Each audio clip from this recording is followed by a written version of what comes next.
Bonjour, aujourd'hui je vais te lire l'histoire du petit chevalier courageux.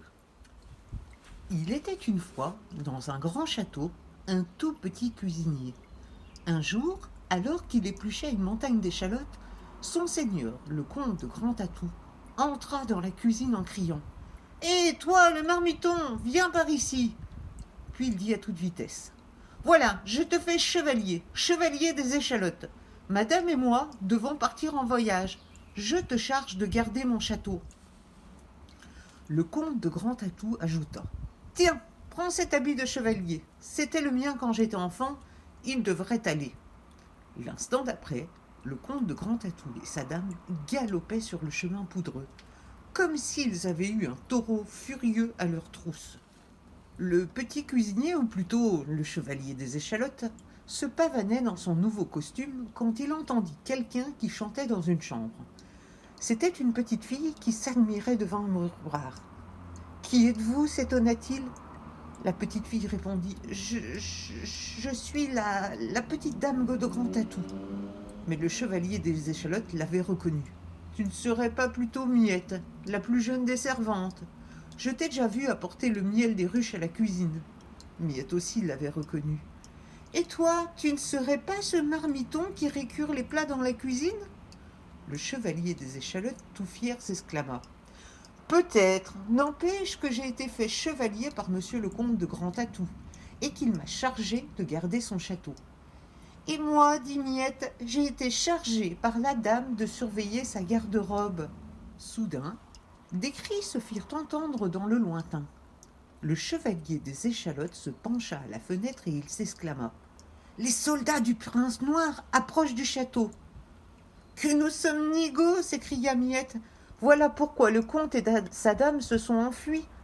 C'est alors que le chevalier des échalotes eut une idée. Attends, tu connais bien les ruches, n'est-ce pas?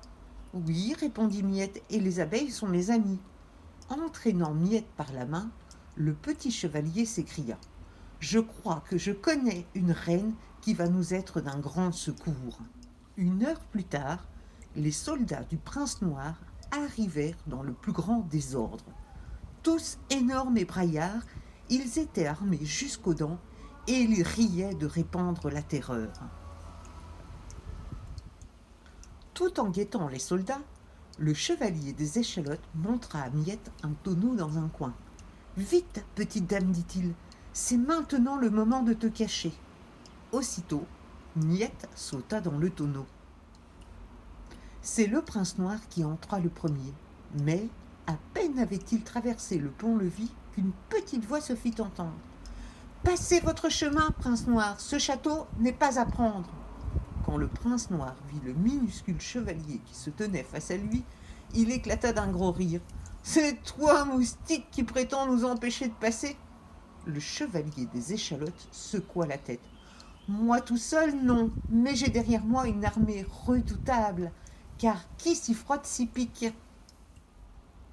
Le prince noir remarqua au fond de la salle un étrange géant de paille et de bois. C'était une sorte d'épouvantail qui cachait mal de drôles de caisses. Le prince noir gronda: Laisse-moi passer maintenant! Et sans plus de cérémonie, attrapa le garçon. Le chevalier des échalotes fit quelques moulinets avec sa petite épée. Attention, prince noir, dit-il, je t'interdis de me jeter dans ce tonneau. Je te l'interdis absolument. L'instant d'après, le prince noir l'y avait jeté. Puis, le prince noir se précipita, l'épée haute, vers le géant de paille et de bois.